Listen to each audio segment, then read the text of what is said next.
Hello, I'm Cookie Stoner, and welcome to Cookie Stoner Presents. And this is my neighbor. Now we're neighbors, and I'm so pumped because we get to hang out. But we met through Facebook, Kenneth Colgate.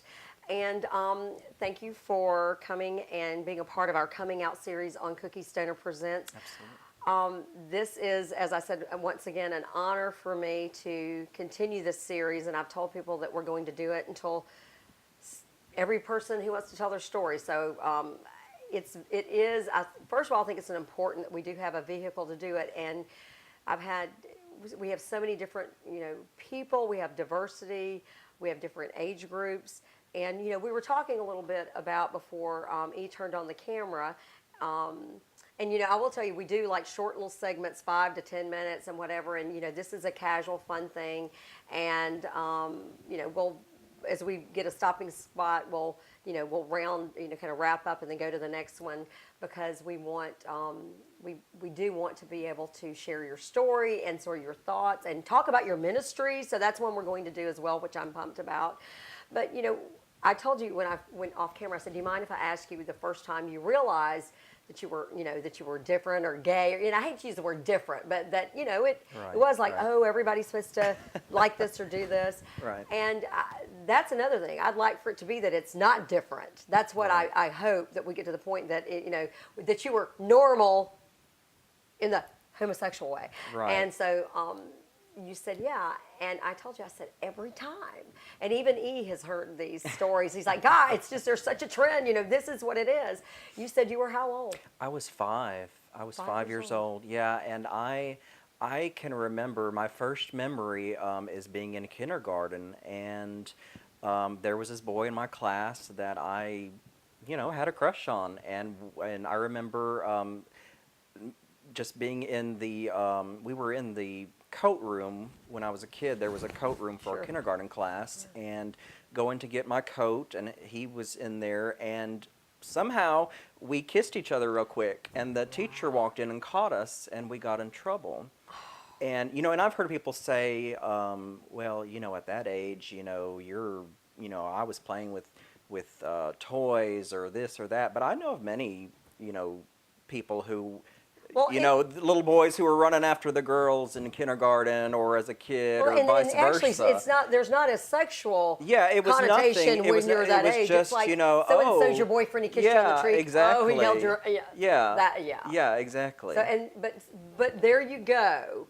That if it'd been probably a little boy and like little Johnny and little Susie, it would have been cute. She would have been cute. Yeah. As you said, that someone first of all probably tried to sexualize it, or anyone would try to sexualize it. Number two, that the teacher would try to teach you that was wrong. Right. So is that your first memory of, oh my God, I just did something wrong? That this is bad? That's the first time. Did you even know at that point? I had no idea what it was. I just, I knew that. It was organic and normal. It was organic and normal. I mean, I didn't think anything about it. Again, and I can remember as a little kid, there were girls that liked the boys and boys that liked the girls in the class, and I was a boy that liked another boy. And, to me, I don't think I really processed it as being anything bad. It was just what seemed right for me. But, of course, that's not the way I was taught. My family was very religious and is very religious. Were there conversations in your home, like, against it, or you just knew that boys went with girls and girls went with boys? So you just knew that you didn't know anyone else who had this kind of attraction. Yeah, I didn't know anybody else that did. Obviously my church was, it's not that it was an every Sunday message, but it was... men and women. It was understood. That was the way, it was Adam and Eve. Right. That's the way you just Adam sort of... and Eve, Adam, not Steve. Yeah, not Adam and Steve. And I, heard that growing up. Right. So it was more understood, I think, than anything that, okay, you're a little boy and you find your little girlfriend. So having said that, did you go, okay, I better try to figure out how to find me a girlfriend? Yes. Oh, yeah. Yeah. I mean, it was... Did you overcompensate, you think? Or did you just say, okay, I'm going to will you go with me, little, Janie or whatever? I mean, I think it was more that, okay, this is what I'm supposed to do, not really what I want to do. Right. so growing up, there would be, a little girl in the class or somebody at church or something, and I think it was just sort of, okay, well, that's what I'm supposed to do is, write her a little love note or, try There to was hold something her for hand. Yeah, Valentine's. Yeah, exactly, exactly. exactly. And that progressed even as I got a little I was going to ask you older. in middle school, when that's usually the time after, obviously after Mm-hmm. puberty and all of that, then did you then say, okay, it's not, everyone I've spoken to said they sort of tried to, is like they were cognizant enough to say, and let me know if I'm speaking for you, or if your situation was different, but they were like cognizant enough to say, okay, well, I'll kind of wait and see after I get older what I think. And they were like, well, nothing changed on the other side of that, but yet I still have got to sort of act like this is who I am. So Yeah, was that sort of yeah. the same with you? I think so. I mean, it was more, again, because of a very religious upbringing, did not miss a service of church.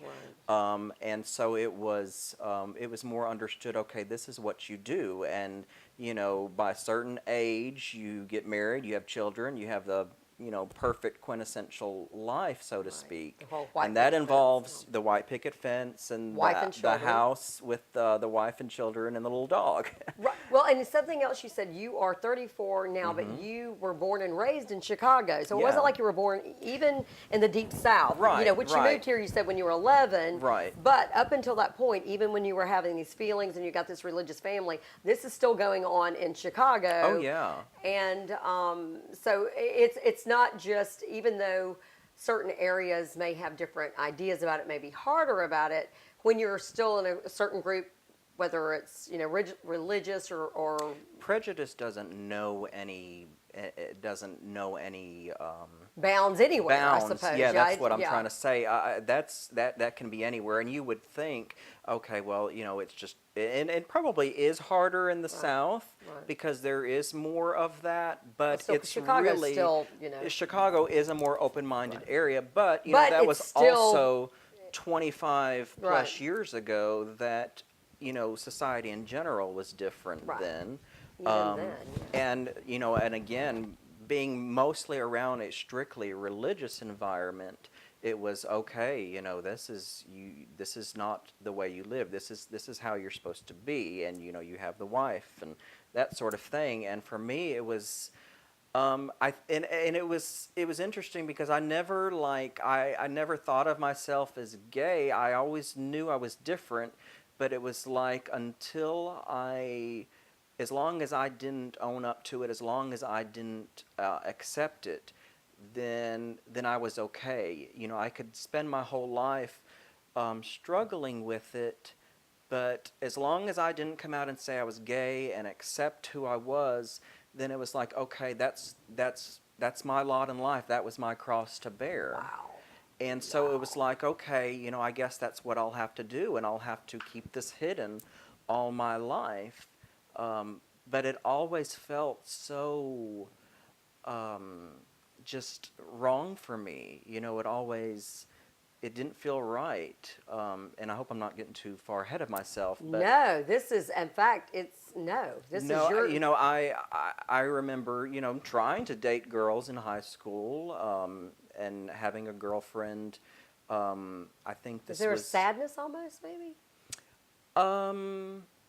You mean for trying? Well, or a sadness, like you said, just knowing that I just can't be who I need to be. Yes, yeah, because it was very frustrating because it's like, okay, how do I reconcile being who society, being who my family, everyone says I should be. And you're trying really hard not to be this. And trying very hard not to be. And make yet, this choice that everyone thinks you're yes, making. Like, yeah. oh my God, I really am trying not to make this choice. Because it's like, right? okay, you obviously got to pray harder. Yeah.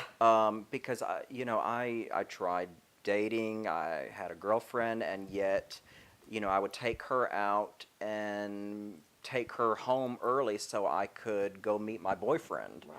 And it was like, that sort of conflicting thing of, okay, I can't Which do felt this. right to Which have a felt boyfriend. right. Which It felt like, this is who I am. Yeah, it felt right. And nothing that you weren't making this choice. You weren't Which even choosing then, this. I mean, I wouldn't even call it a boyfriend. I mean, I was so young, and it was just sort of, Right. nothing really to it, but it was just sort of, going to see a friend. But it But, was but, like but it was someone you could be I could be real, who I who you was. I were. could be real with, and Wow. I knew, okay, this isn't going to work. It's not going to work having this double life. I'm going to have to Oh either my go God. one way or the other because it's not fair to her, and I'm miserable doing that.